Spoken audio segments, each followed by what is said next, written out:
Welcome to the My Jesus Story podcast. I'm Kristen. And I'm Kim. And today we have Keith. Hello. So our first question that we like to start out with is, when did you first meet Jesus? Okay. Well, I grew up in church from birth on.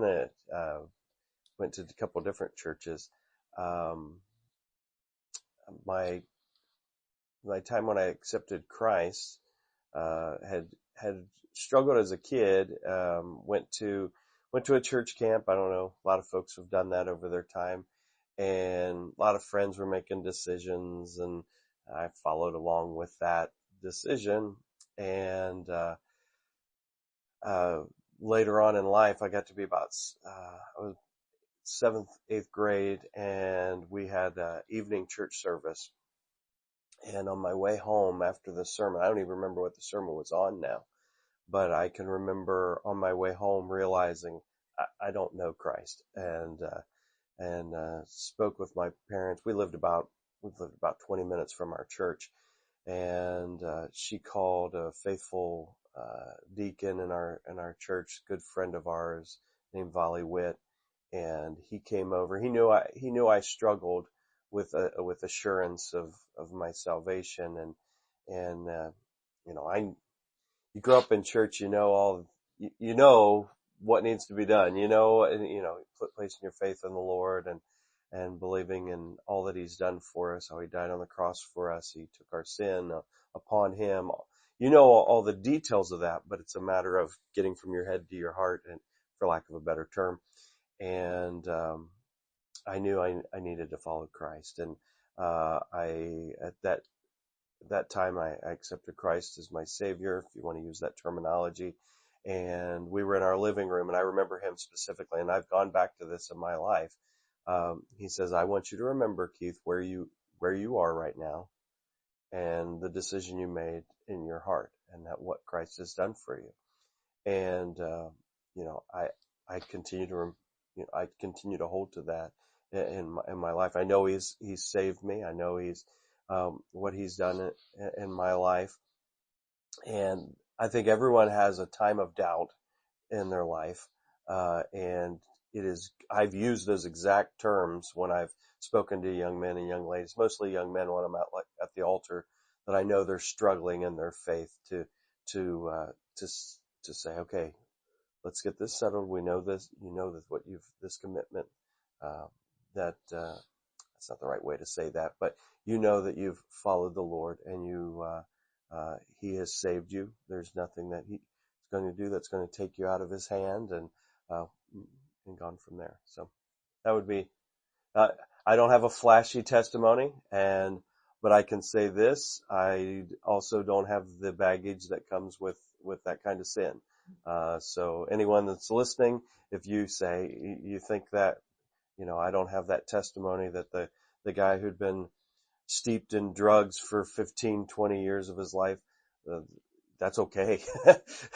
I don't want that baggage, because God allows me to do some different things in my life that I wouldn't have had that opportunity otherwise. Thank you for saying that, because we've had some people not want to share their story. Everybody's story is important. Right. But because they're not recovering from something awful, thankfully. But everybody's story is important. It doesn't matter that you grew up in church. But when you realize the importance of what Jesus has done for you, something does flip in your brain, and you do. Even if I grew up in church too, didn't get it until I was 30 or 40, what you were talking about. So how old were you when that happened in your living room? I would have been 12 years old. Okay. Yeah. Do you recall like a change in friends, or it doesn't seem like at 12 years old there's a whole lot of... Yeah, there was a change in desire. I was, you're going through those junior high years. I always like to say, the meanest person on the planet, or meanest creature on the planet, is typically a junior high girl, and the dumbest creature on the planet is a junior high boy. So I was in that stage of life, dumb, and I was pursuing the wrong things, and I can easily extrapolate where my life was headed without Christ. Just because I was in church doesn't mean anything. Right. I mean, my desires were for other things. And yeah, there was a noticeable change in, I wanted to be around like-minded people at that point. I wanted to be around the kids in the youth group versus the guys at school that were, you know, looking back now, they were headed toward the party scene and whatever goes with that. And, yeah, there was a noticeable change in how I spoke, my desires. God started working in my heart to do other things in life. So, do you remember how you were able to kind of like push away some of the temptings that you might have had as a teenager, especially maybe even in high school when it gets a little bit harder? Push away worldly things and follow Jesus instead. Yeah, they were just decisions on who you allowed in your circle of influence. I lived out in the country, out in Indiana, so until I was 16, unless a buddy picked you up, you weren't going anywhere. Yeah. I mean, it was that kind of thing. But I mean, out there, it was the majority of people were Roman Catholic, and every weekend they were partying. I mean, that was the mainstay for that area. I mean, their parents were doing it; they were doing it. I mean, that's just what it was. And I had a tight circle of friends, and we just didn't do that stuff. And I mean, there's anyone that grows up in a youth group at a church. I mean, there's so much fun to be had with that, and to opportunities. And if a healthy church has people of all different ages.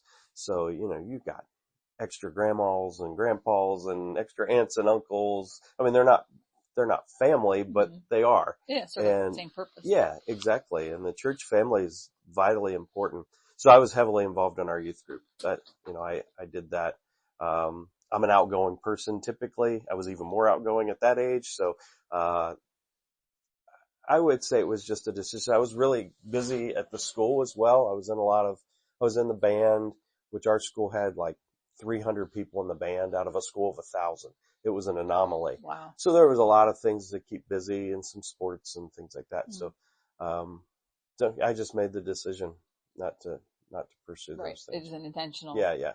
I didn't go to if you're asking specific, I didn't go to the parties. I mean, that just don't put yourself in temptation's way. I mean, that's just foolishness. I mean, if you're gonna, I sound like an old man probably to whoever is listening to this, but I mean, if you want to fall to temptation, put yourself in temptation's way. I mean, it just doesn't make any sense to do that. There's so many other options in today's world that you can be with your friends, and you don't have to do that. Yeah, I definitely understand what you're saying, because going to high school, just down the road from here, I was surrounded by that every day. They would bring stuff to school. But just making sure that your circle isn't consumed with that, and you're in the right crowd always helps with not being tempted with things, and making sure you're with some people who are like-minded faith as well. Right. To hold you accountable. Yeah, I can remember with my kids are now grown. I grew up in a different world. I grew up before cell phones and social media. I know I sound ancient, but, I'm just really glad. Man alive, those things are so dangerous. My kids are constantly connected. I remember when Xbox first started the whole where you can talk to anyone, anywhere. You play with your friends, and they don't even have to be in the house. I had to be in the house with a friend when we were playing video games. Playing Atari or Nintendo. Yeah, something like that. So, so there's always this connection. There's always the social media, pressure and all those type of things. So your circle of influence is so drastically important. I can remember just praying that they would make decisions. Because you get to an age where mom and dad they can tell you can't hang out with this person. I mean, you're going to school, so it's you're making that choice. And I can remember there were a couple folks in my daughter's life where we were just, oh, she needs to make this decision. She needs to make this decision. And then all of a sudden, they came to an outing once and they wouldn't participate, and something clicked, and she was like, I don't want this. And they were gone. And I was, we were so happy. They were wonderful young ladies, but they weren't going in the same direction that she was. And they were definitely that we wanted her to go in. Yeah, so. Do you care if we talk about raising children? Sure. Okay. So, how have you felt like you succeeded in raising godly children? I mean, I know that's a broad question. Sure. But however you feel like you want to answer it. Sure. Ministry adds another element to that. Would you agree? Yeah. Yeah. Cause you live in a glass house where everybody sees everything that's going on in your life. I mean, if they've done something wrong, everyone knows they've done something wrong. So there's a little more pressure when it comes to that. But my wife and I felt we were real intentional. We were together on the direction we wanted to go. When we corrected our children, it wasn't because of embarrassment from outside. We wanted it to be because you needed corrected, that type of thing. But at the same time, we didn't want to be so legalistic and regimented that we couldn't have fun, and that that it wasn't a show to the rest of the world. And I tried to balance. My son was really good in sports, and I tried to balance ministry and being involved. So it meant a lot of extra time on the road, type thing, so I had to be here for something, but I'd coach first base until fourth inning, and then leave. And he understood that I felt that gave a good balance. And I'm not saying we did everything right, because we definitely did not. But I thought it gave a good balance of, hey, you are very important. But there are some things that we do for the Lord that are important as well. So there's this hierarchy of, the hierarchy isn't the Lord, the church, then you.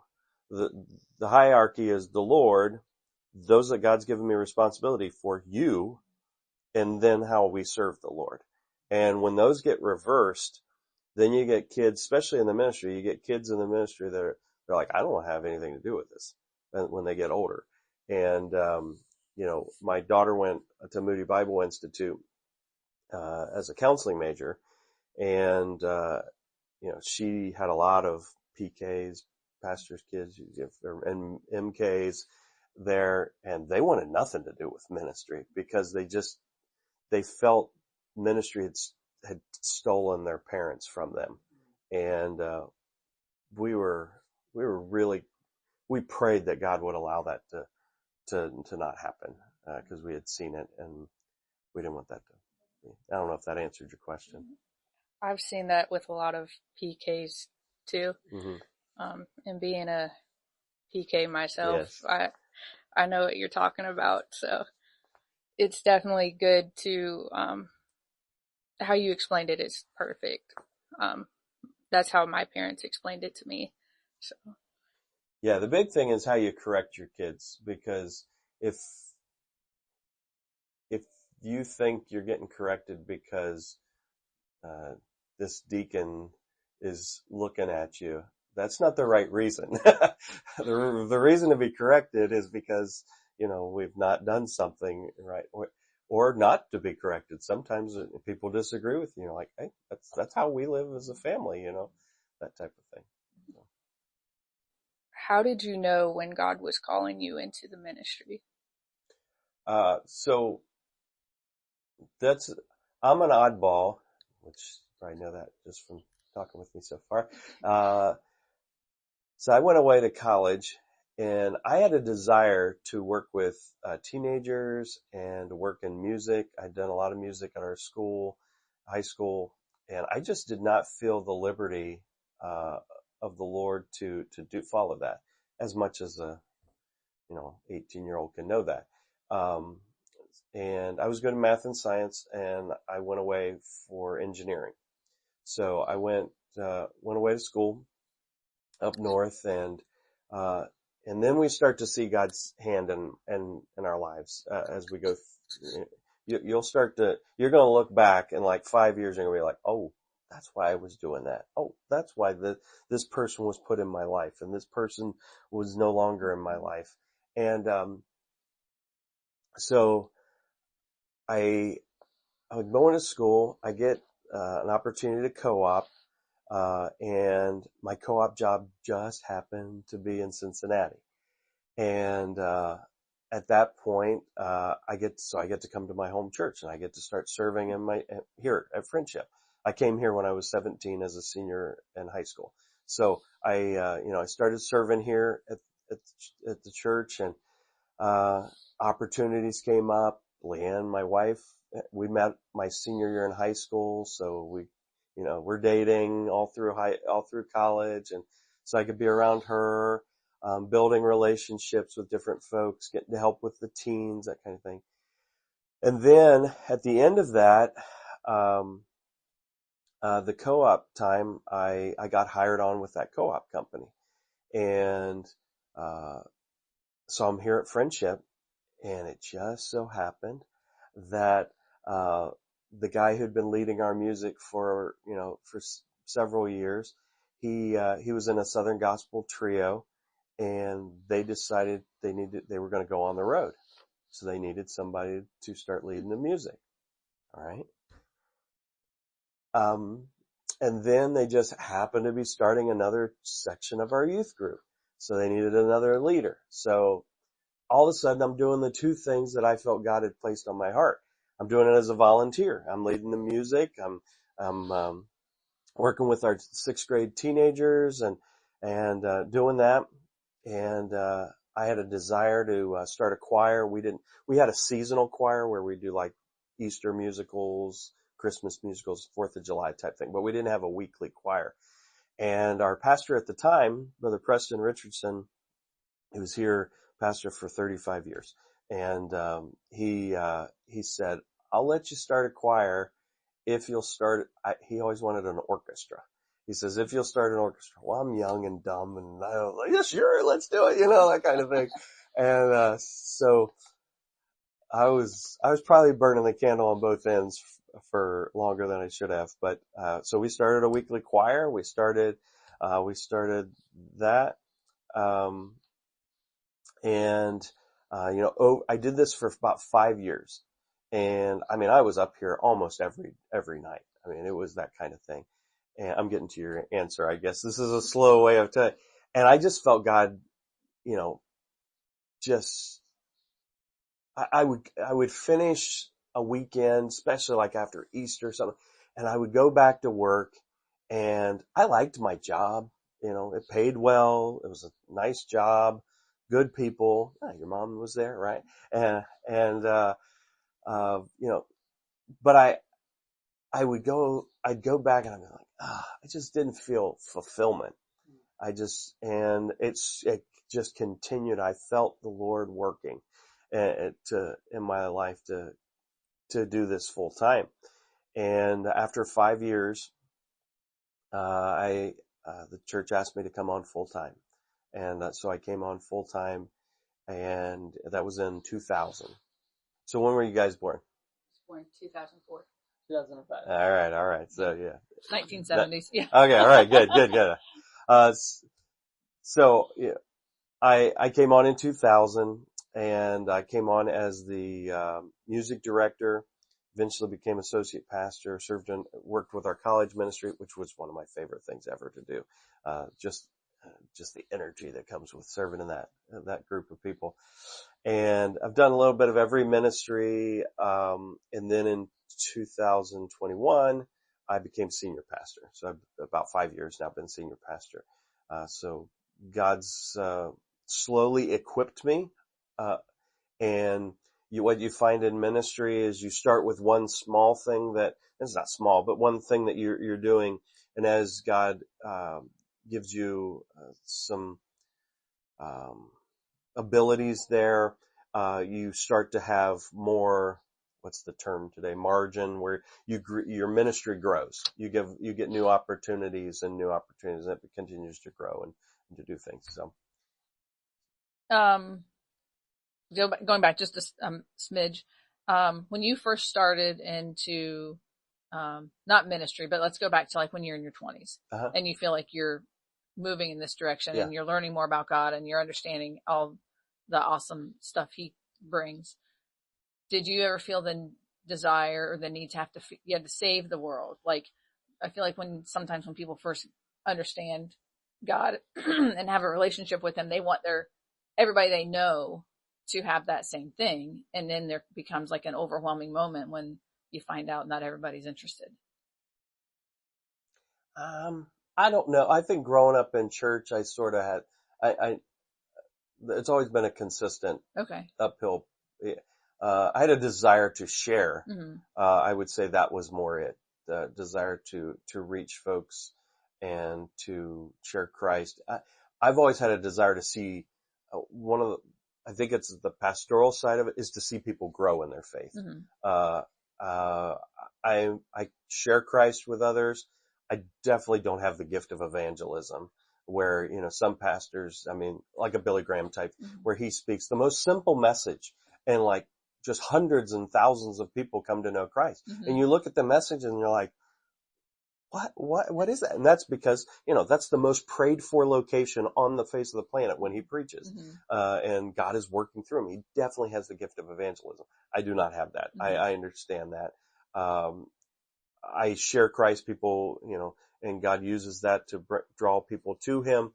But at the same time, I have a real desire to see people grow in their faith. Okay.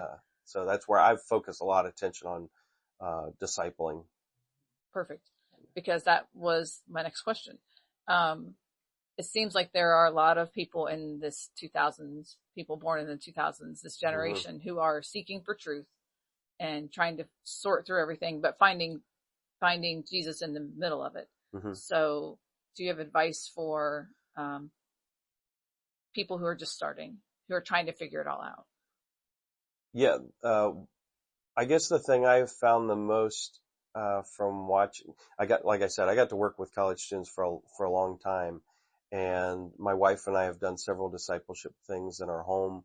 We had a group of college girls that came for a while, and for about 2 years, and we'd meet every week and have dinner with them, and we'd go through different discipleship type things. I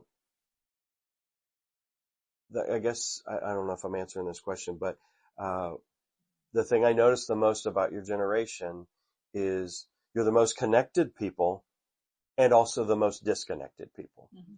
Just because you're looking at a phone and you've got 3,000 friends on there, they're not real friends, right? And the whole social media type scenario, and you're never with each other. And if you can provide an opportunity to actually connect with someone face to face, and pour your life into them, have them to your house, have them, just a light snack. They don't care. It doesn't have to be a gourmet dinner. They could be frozen pizza. They don't, right? Tostino's pizza rolls are fine. Just put them on a plate and let's talk. And,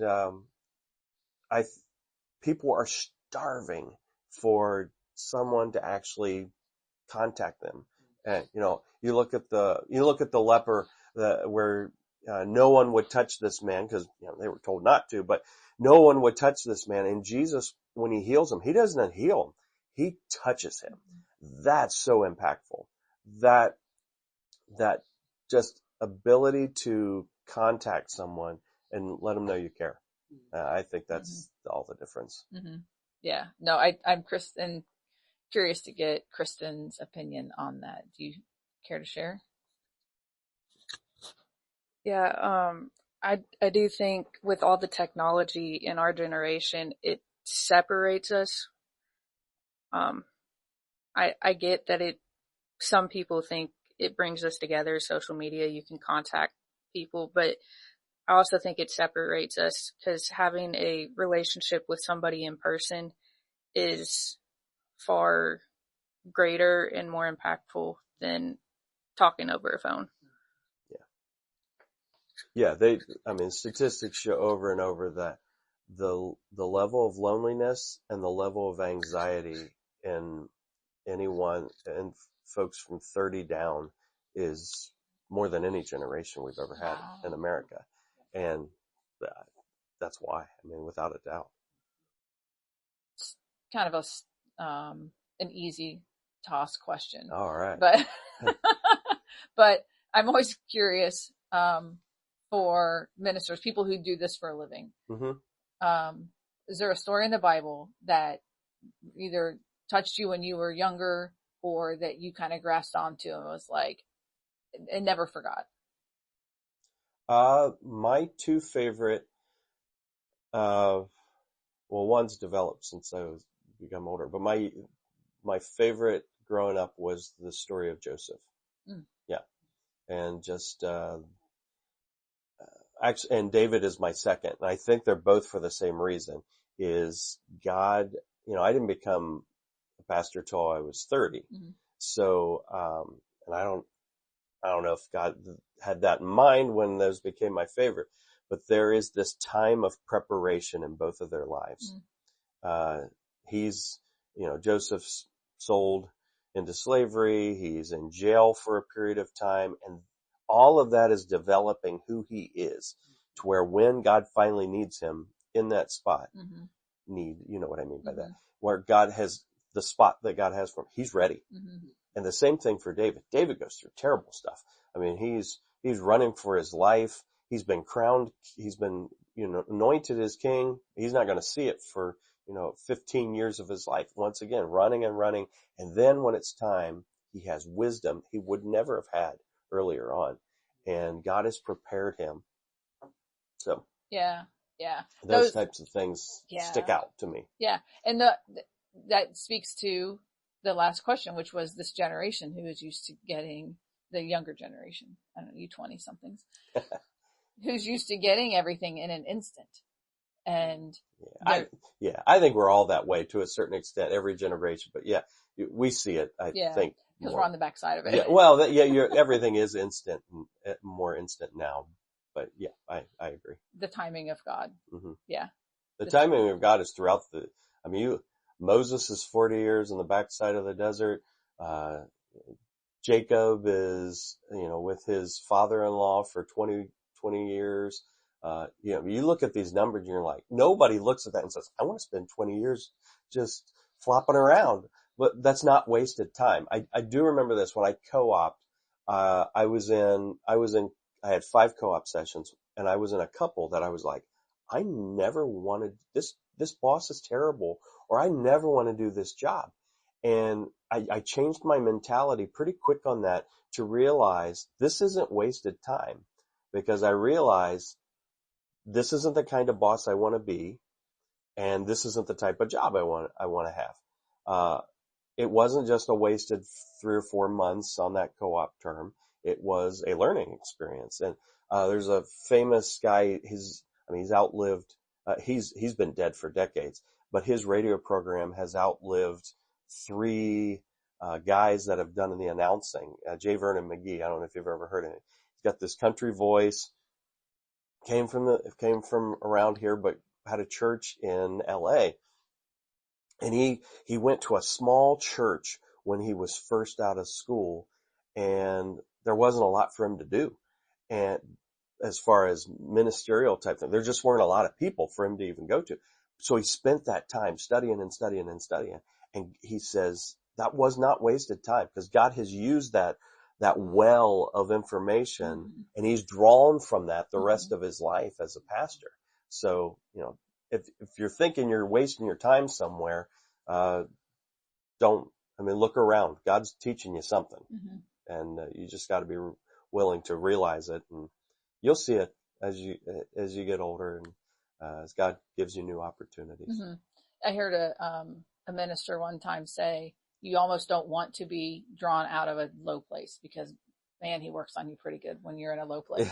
So and personally speaking, if I wasn't in some of my low places, I would not have the wisdom or the knowledge or the relationship, especially that I have with him now. So I wouldn't, although the feeling wasn't crummy, the feeling was crummy in the time, the internal strength that I got in the middle of it was, I wouldn't trade that. Yeah. We wouldn't have half the Psalms if David didn't go through that. Yeah. That teach us how to deal with heartache and agony and all that. Yeah. Right. Awesome. You also wouldn't know who God is and how good he is if you never had a hard time. You wouldn't know how you need him on a daily basis. That's how I like to think of that. So what is your favorite Bible verse and why is it impactful to you? So my favorite is Colossians 3:16, and being a music guy, in the past you'll understand, Colossians 3:16 deals with both music. It says, let the word of Christ dwell in you richly in all wisdom. So the whole discipleship part, teaching and admonishing. How? One another in psalms and hymns and spiritual songs, singing with grace in your hearts to the Lord. So we're teaching and admonishing. That's the discipleship part I love, but we're also doing it through song and, there's 3 different types of songs there. There's the hymns that teach us doctrine. There's the psalms. It is the word of God, spiritual songs that are just, this is how we live our lives. So there's all those different types of songs there. So that's always just stuck out to me as my favorite verse. Mm-hmm. No, that's a good one. So for, Bible dummies who don't know what admonishing means, which I'm pointing to myself right now. Okay. What does admonish mean? So teaching and admonishing would be, so teaching is I'm giving you information. Admonishing is basically I'm showing you how to apply this in your life. Okay. Yeah. Cool. Okay. Who wrote Colossians? Paul. He did. Okay. Yeah. Right. To the church of Colossae. It's one of his letters that he sent out to the different churches. Okay. All right. Yeah. I'm learning. Yeah. Latecomer, but learning. Yeah, no. Yeah. Most of the New Testament, are letters that Paul wrote, to different churches or to people that he was training in the ministry. Yeah. Excellent. How long have you been doing the podcast now? How long have you been doing the podcast? A little over a year. We started in January of 25. We kind of met each other in October of 24, somewhere around there. We did a Christmas story. Yeah. Yes, we found out that you cannot, the intention was to read Luke, a chapter of Luke every day. You're not allowed to do that because it is copywritten. And so we almost got taken down before we even started. Yeah. Use King James next time. You won't get taken down. Oh, really? Yeah. In the United States, you're allowed to do that. Okay.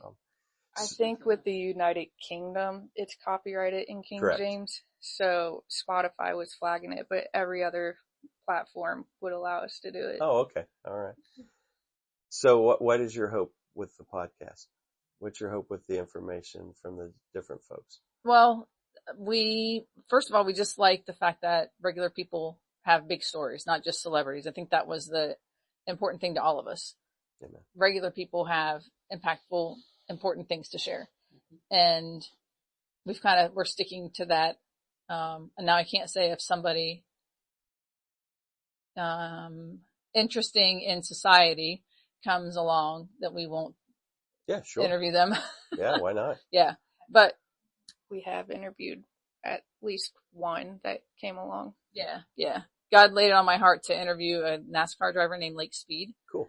And, I fought with him for 3 weeks and he won. And so I finally called him and he was very gracious. And I said, it's just me and some kids and we can't offer you any money. So he said, I don't do God's work for money. Yeah. And oh, that's awesome. Super nice guy. Yeah. So, but we're letting God lead. Wherever he takes it is where we're going to go. Excellent. Well, let me commend you on doing this. I can preach and preach and preach, and the Holy Spirit uses his word. It doesn't return void, without a doubt. But a person's testimony can reach different types of people in different ways. So yeah, keep it up. Get different folks from different walks of life, and one will hit. I mean, there's a reason why, like Unshackled. I don't know if you've ever heard that program. It's out of Chicago. They do a dramatized version of people's lives, and they've been doing it for decades and decades. And the music's an organ. It's sort of, in today's world, it's sort of corny, the music part of it, but yet, I mean, you're glued when you hear these people's lives. So our testimonies are powerful. Right. And it's so interesting because everybody that we interview, they have, their story is just a little different, just slightly different. Sure. It's never the same story twice. And, God made us that way, but it's really, I don't know, I get a kick out of chatting with people and learning, the hope that they have in Jesus and what some of them have come through. But the more so anymore, the courage to just stay the right path. And it's just good. It's good. So we have one final question that we always ask at the end. And it is, you're sitting on a bench with Jesus. You look at him and say what? Thank you. Yeah. There's no questions. Yeah. Just thank you, because there's no other response. Yeah. That's awesome. Well, thank you for taking some time out of your day today and chatting with us. Yeah. Glad to do it. Thank you. Thank you for listening to today's episode. Join us next episode for another encouraging testimony on My Jesus Story podcast.